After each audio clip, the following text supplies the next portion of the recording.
많은 성도님들 감사드리고요. 또 온라인으로 예배에 참여하신 분들께도 환영과 감사의 말씀을 드리겠습니다. 오늘 하나님의 말씀은 사사기 2장 1절에서 5절입니다. 한 절씩 교독하시겠습니다.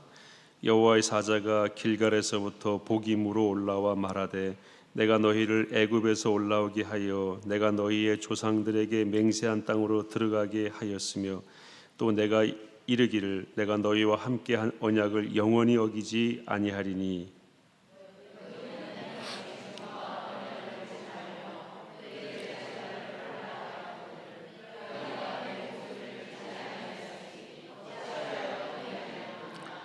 그러므로 내가 또 말하기를 내가 그들을 너희 앞에서 쫓아내지 아니하리니 그들이 너희 옆구리에 가시가 될 것이며 그들의 신들이 너희에게 올무가 되리라 하였노라.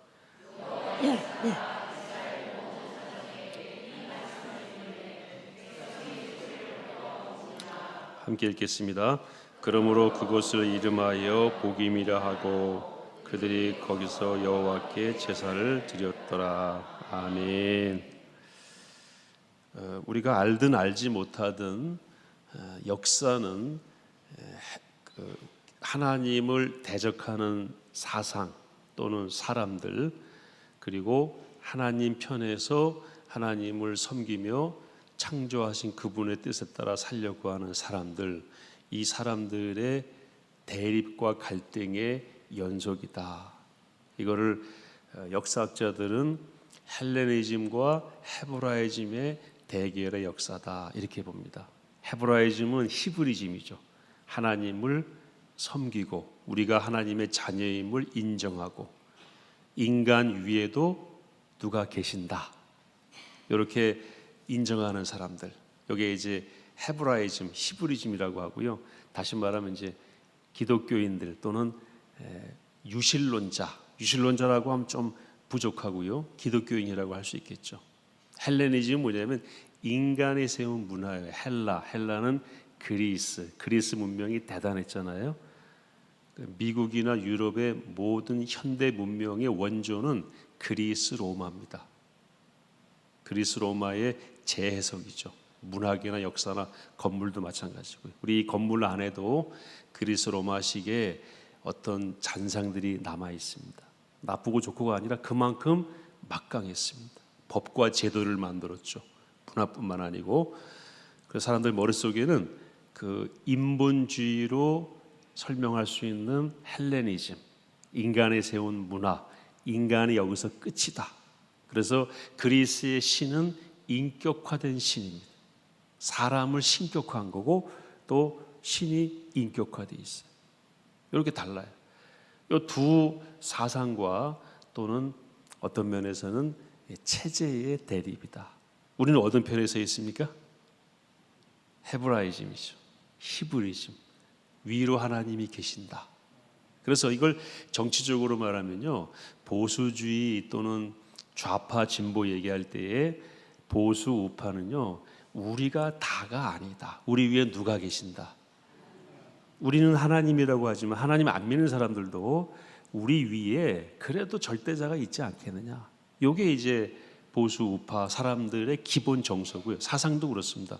좌파나 진보 이 사람들이 다 그런 건 아니지만 중심은 뭐냐면 인간이 끝이에요.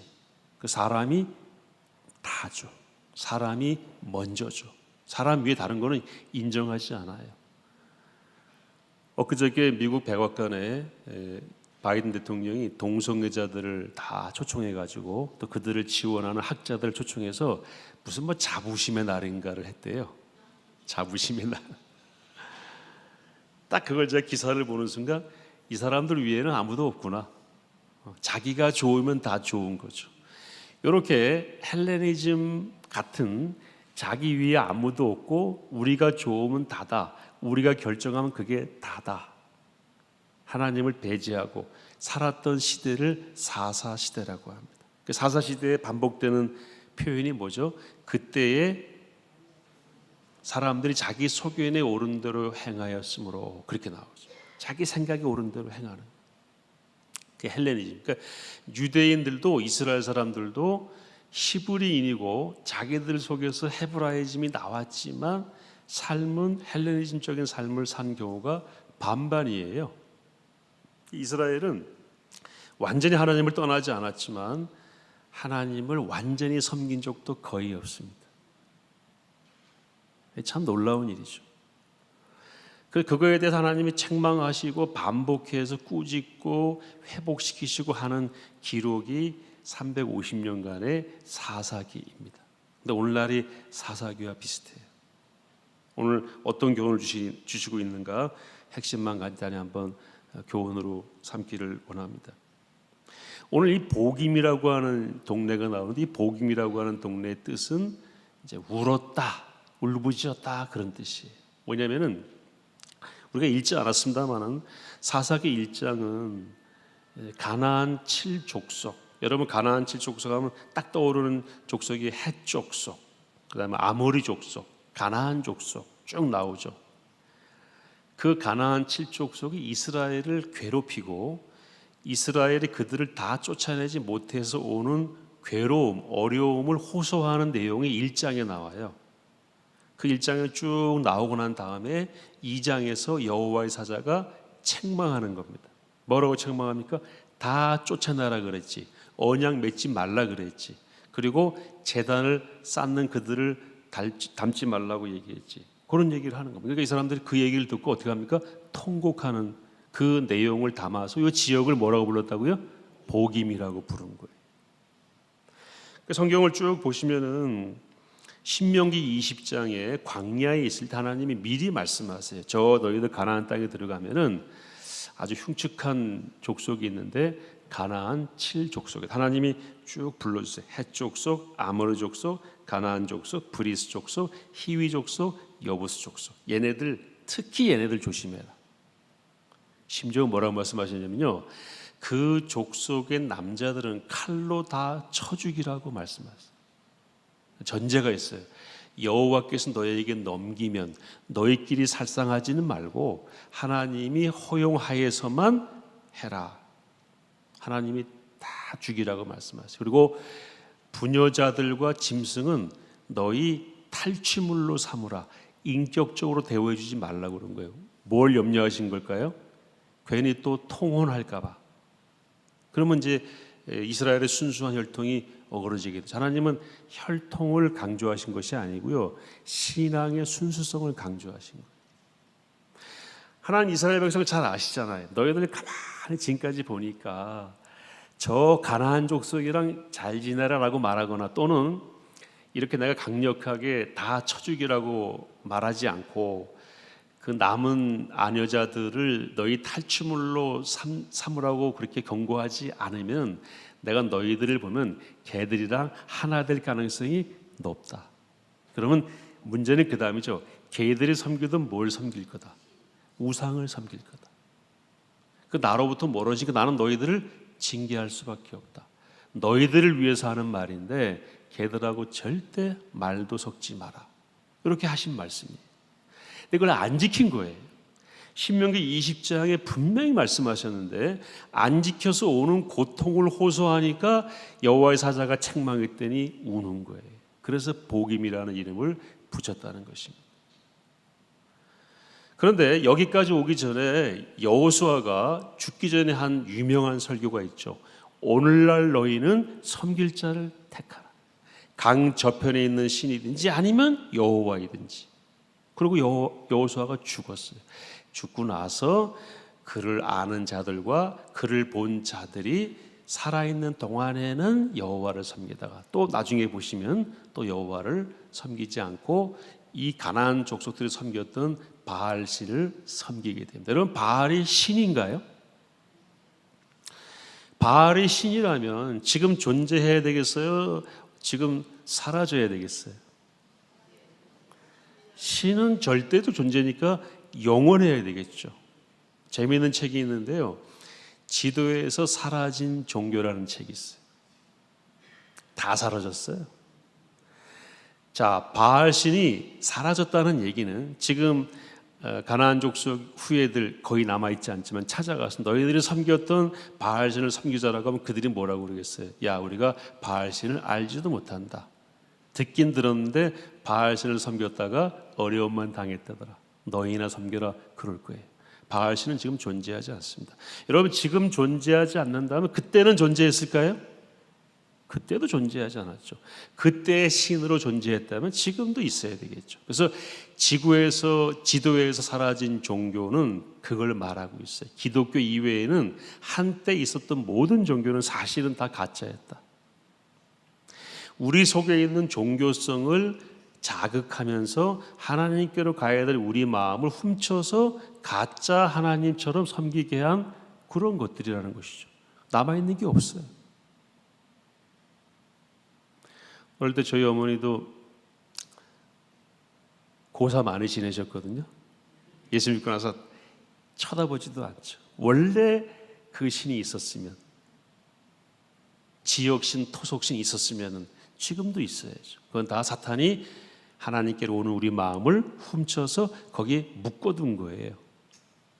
그래서 아직도 우리가 농촌에 가고 또 어촌에 가면은 토속적인 그 관행 때문에 완전히 하나님을 신뢰하지 못하고, 특히 장례 치를 때 보면 또 그게 튀어나와 가지고요, 이 방식으로 해야 된다, 저 방식으로 해야 된다. 묘자를 쓸 때, 심지어는 아들 딸들 결혼 날짜 잡을 때에도 두려워하는 분들이 가끔 있죠. 날 잘 잡아야 되는데. 그거 다 사탄이 우리 마음을 훔쳐간 겁니다.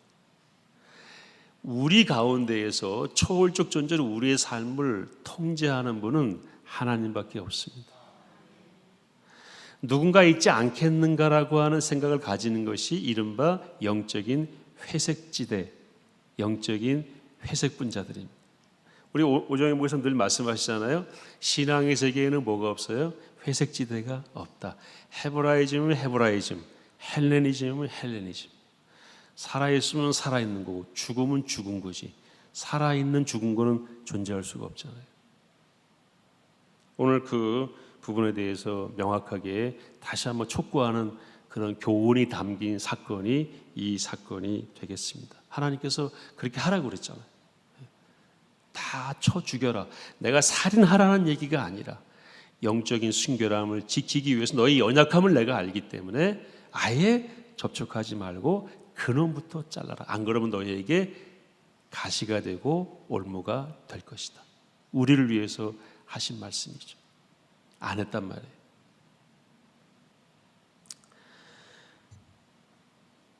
북한을 가만히 보면은, 제가 최근에 나온 BBC에서 나온 한 20분짜리 유튜브가 있어요. 그걸 제가 봤더니 보신 분도 있을 겁니다. 최근 북한에 지금 투데이 한 몇 달 사이에요. 북한에 있는 사는 주민과 접촉한, BBC 기자가 직간접으로 접촉한 걸 근거로 이제 쭉 다큐멘터리를 만들었는데요.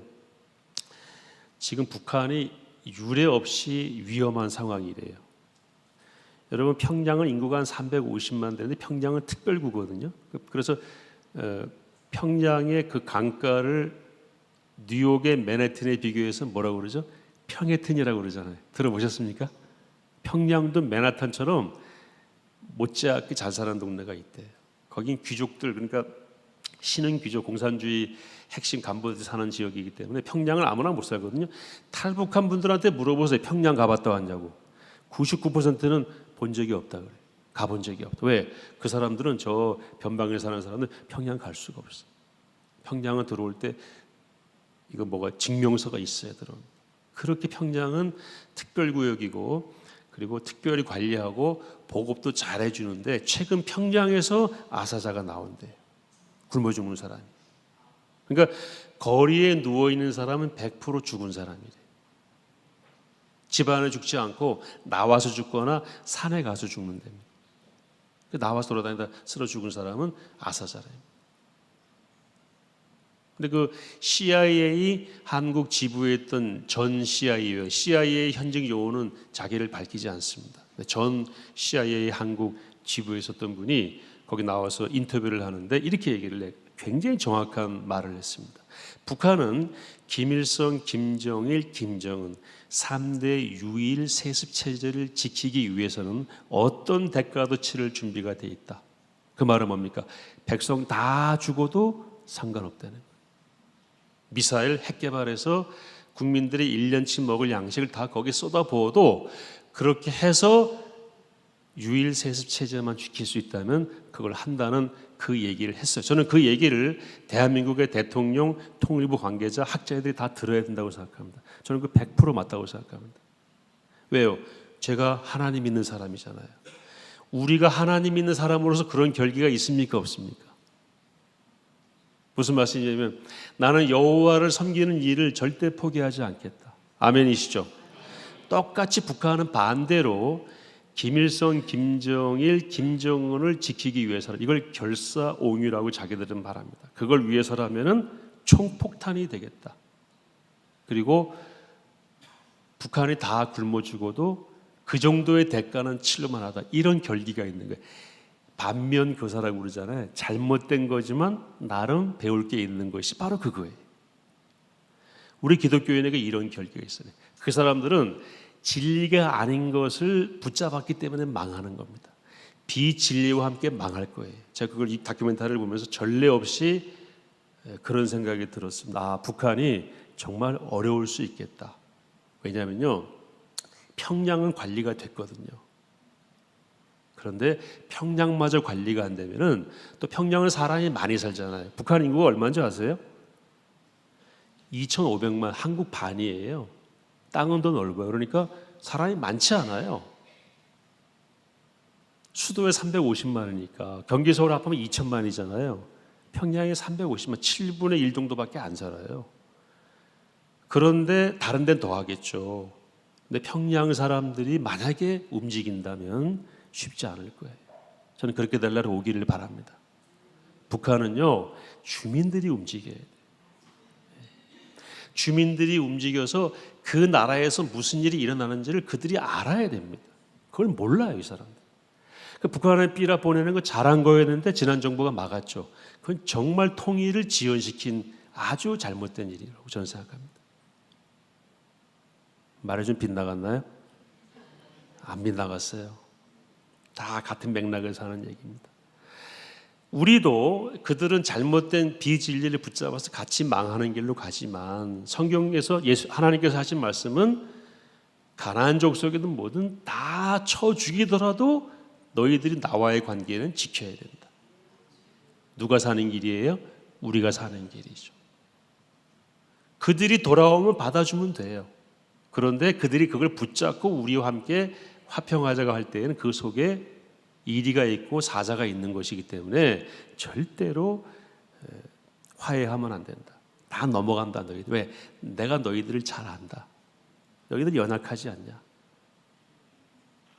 그 교훈을 이 사람들 지키지 않았던 것처럼 오늘날 우리 가운데에도 영적인 선명함이 흐려진다면 오히려 북한의 저런 모습을 반면 교사로 삼는 것도 영적으로 유익할 거예요. 자, 저 사람도 죽을 길인데도 저렇게 하나가 되어서 가는구나.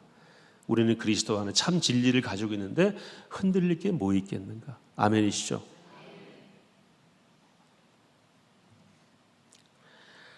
제가 오래전에 군에 있을 때 세계 군종감 대회라고 그런 대회를 참여한 적이 있는데요. 그 다음 대회가 이제 덴마크에서 열리는 그런 일이 있어서 덴마크 군종감이 다니면서 인사를 쭉 하더라고요. 저희 군종감 일행이랑 제가 실무자로 가서 이제 통역도 하고 안내도 했는데 저한테 이런 얘기를 한 것이 아주 인상적이었어요.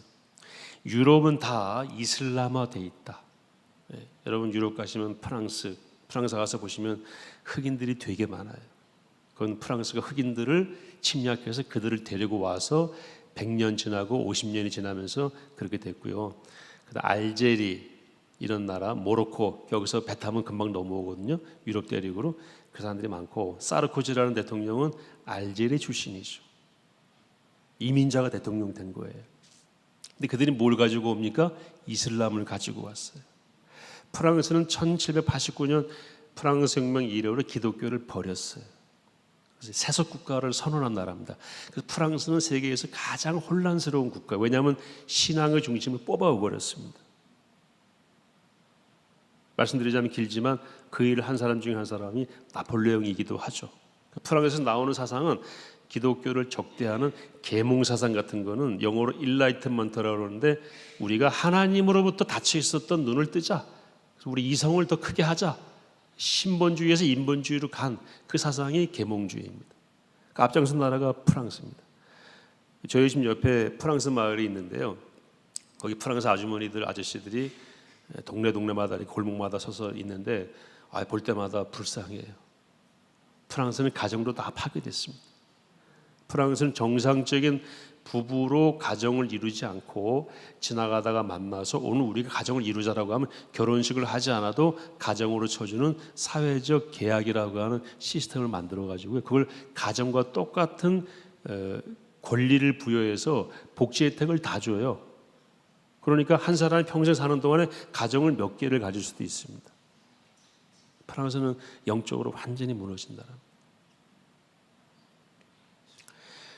그리고 영국도 마찬가지예요. 영국이 청교도 혁명을 일으킨 나라잖아요. 그리고 미국으로 사람들 보낸 나라 아닙니까? 그리고 얼마 전에 찰스 3세가 대관식을 한 그 웨스트민스터 교회는 장로교의 뿌리인 웨스트민스터 신앙 고백서를 만들어낸 교회입니다. 우리 사랑의 교회가 받아들인 신앙 고백서가 거기서 나왔어요. 다 알고 계시죠? 웨스트민스터 신앙 고백서.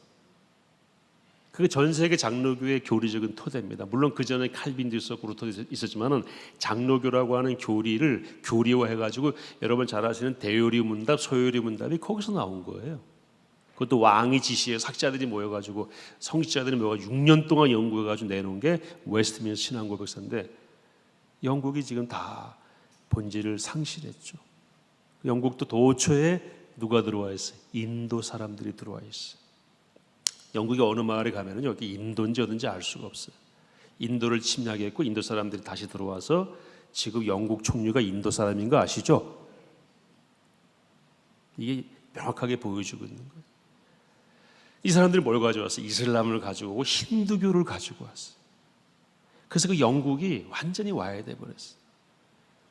자, 이제 다시 또 좁혀서 말씀드리면 그 덴마크 군종감이 저희들 했던 얘기가 그거였어요. 지금 유럽 전체가 이슬람이나 힌두교가 들어와서 다 본질을 상실했다. 신앙의 색깔이 다 이제 없어져 버렸다. 그런데 자기가 사는 덴마크, 핀란드, 노르웨이, 소위 말해서 북유럽 3국 여기까지 아직 못 올라왔다는 거예요. 여러분들이 기도해 달라고 올라오지 않도록. 여러분 그게 위기를 가지고 얘기하는 거예요. 그게 단지 중동 사람들이나 아프리카 사람들 온다는 의미가 아니라 단지 해족속, 아모리 족속, 가나안 족속을 이야기하는 게 아니라 뭘 이야기하는 겁니까? 그들이 가진 영적인 상태, 그들이 가지고 오는 이슬람 문화, 종교, 이게 유럽을 지금 잠식하고 있다. 그 전에 유럽의 잘못된 신학과 지도자들이 참 기독교의 본질을 다 빼버렸잖아요. 그 자리에 그 잘못된 신학과 신앙에 들어오고 있는 것을 막아달라 이렇게 얘기를 하더라고요. 제가 그 얘기를 굉장히 의미 깊게 들었습니다. 오죽하면 우리한테 그런 얘기를 했겠어요? 너희 나라 조심하라고, 너희 나라도. 그래서 여러분 지난 주말에 대구에서 있었던 퀴어 축제에 대한 충돌, 고전에 있었던 이슬람 사원 짓는 거에 대한 충돌, 이걸 예사롭게 보시면 안 돼요. 굉장히 우리 고민 많이 해야 됩니다. 제가 그 뒤에 한 7, 8년 전에 그 덴마크를 한번 가봤는데 덴마크의 코펜하겐에 있는 국회의사당 건물이 있어요. 국회의사당 건물 앞에 국기와 함께 깃발이 하나 붙어 있더라고요. 그 깃발이 뭔지 아세요? 야, 나 그거 보고요. 진짜 너무너무 섬찟했습니다. 동성애 깃발이 붙어 있는 거예요. 무지개 깃발이 있죠. 그걸 딱 거기다 붙여놨어요. 근데 그때 그 생각이었어요. 그 군종감은 이슬람을 걱정할 게 아니라 적을 걱정해야 되는데.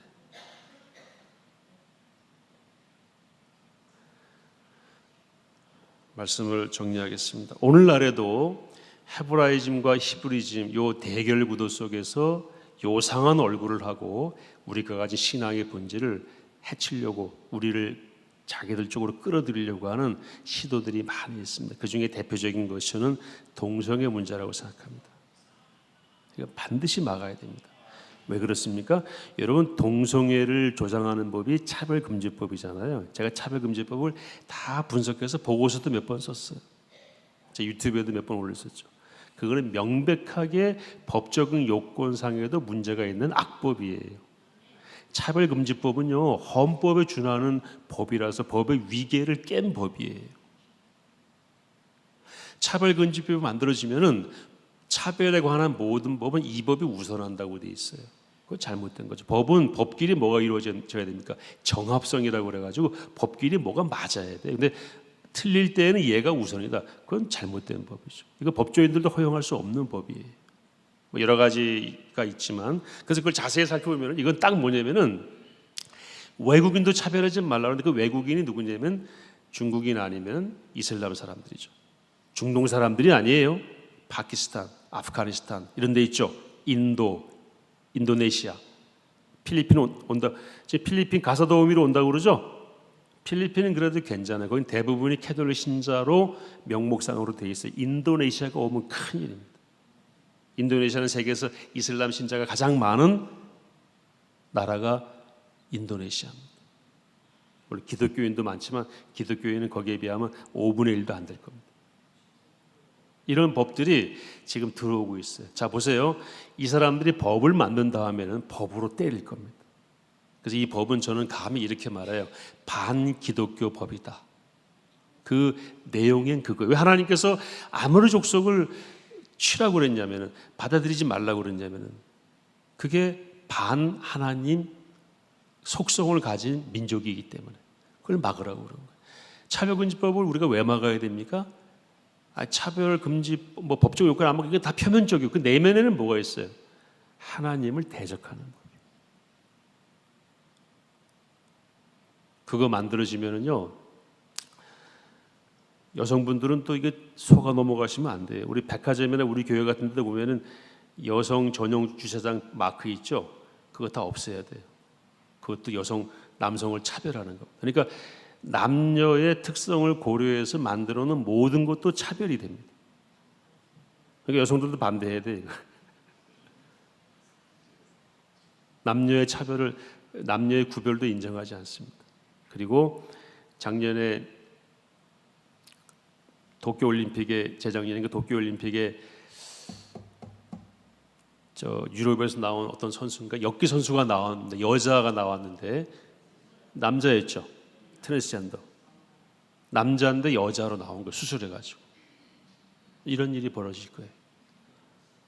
미국의 어느 주에서는 성전환한 선수가 전환 이후에 그 성으로 대회 참석할 수 없도록 못을 박았는데, 그걸 한국 언론이 우파가 장악한, 보수파가 장악한 의회를 가진 주에서 이런 결정을 했다. 뉘앙스는 웃기는 결정이다라는 그런 뉘앙스를 쓴 거예요. 다 멋쟁이들이죠. 멋있죠, 기사. 그렇지만 다 망하는 길입니다. 동성애 반드시 막아야 되고요. 가정을 파괴하는 가정 관련 법령들도 잘 살펴야 됩니다. 저는 이렇게 말씀드릴 수 있어요. 한국 기독교인 가운데 목사를 포함해서 동성애 문제나 차별금지법에 대해서 헤브라이즘과 헤브라이즘과 헬레니즘 사이에서 왔다 갔다 하는 사람은 참 기독교인이 아니다. 아직 훈련이 더 필요해. 그걸 분별할 수 없다면 온전한 기독교인 아니고요. 제가 감히 말씀드린다면은 동성애를 찬성하는 목사는 100% 가짜입니다. 무슨 설명을 해도 그건 가짜입니다. 하나님을 인정하지 않는 거예요.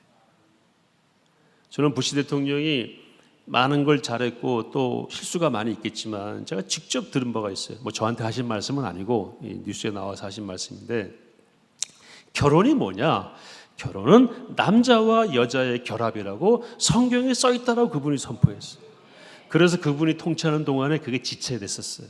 그런데 그 이후에 오바마가 들어와서 완전히 망가뜨렸고 지금 바이든이 추가로 망가뜨리고 있어요. 그 폐해를 누가 당할 거예요? 본인들이 당할 겁니다. 오늘 성경 말씀이면 자기들의 옆구리에 가시가 될 겁니다. 자, 마지막 결론. 오늘 장로님 제가 설교 너무 길죠?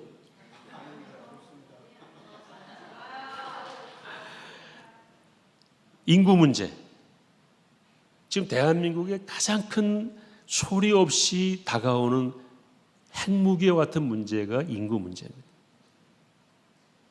자녀들 가운데, 혹시 손녀들 가운데 초등학교 선생님 합격한 사람 가운데 임용되지 못하고 있는 사람들 많이 있죠. 갈 데가 없어요. 왜요? 학급이 없어지는데요. 아니 1대1로 가르칠 수는 없잖아요. 반이 없어지는 거예요. 지금 초등학교가 학생이 약 500만인데요. 30년 뒤인가 300만으로 준대요. 20몇 년 뒤에. 네. 두 가지 말. 하나는 동성애로서는 아이를 낳을 수 없습니다. 이거 문제죠. 그리고 낙태로 죽는 아이가 100만이 넘어요.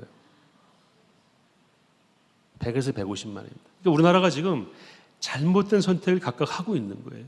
저희 어머니 최근에 병원에 모시고 갔더니 의사가 보더니 이 약을 다 드시냐고 다 드신다고 그랬더니 이 약과 이 약은 충돌된다고 그러더라고요. 하나를 뺐어요. 예. 그래야 맞죠? 우리나라가 약을 쓰고 있는데요. 보세요. 낙태 허용하는 법을 만들었잖아요. 그 허용하는 판결을 내렸잖아요. 헌법재판소에서. 그러니까 아이들을 좀 대놓고 죽이는 거예요. 그리고 또 한쪽에서 뭐라 그래요? 아이가 안 나온다고 또 뭐라 그래요. 이 충돌된 약을 같이 쓰는 거죠. 몸살을 앓고 있는 거예요. 이 좌파들은요, 이 생명에 대해서 자기들이 권한을 가지고 있다고 생각합니다. 이건 우리가 건들면 안 돼 하는 게 없어요. 다 우리가 할 수 있다고 생각합니다. 그렇다고 그랬죠. 아까 우리 위에 아무도 없다는 거죠. 사람이 먼저다. 사람이 최고다. 사람이 다다. 네가 만족하면 그게 답이다. 그래서 금지하는 것을 금지해라. 이거잖아요. 좌파들은요, 낙태라고 표현 안 해요. 말이 굉장히 아름다워졌어요. 임신 중지. 이렇게 씁니다. 그리고 자기들이 태아를 죽일 권한이 있다고 태아 모양을 만들어서 바닥에 던지잖아요. 우리가 권한이 있다. 그 심판을 어떻게 받을지 이미 받고 있어요. 이미 예정돼 있어요. 대한민국에 태어난 아이를 자기 손으로 없앤 결과를 우리가 당하게 될 것입니다.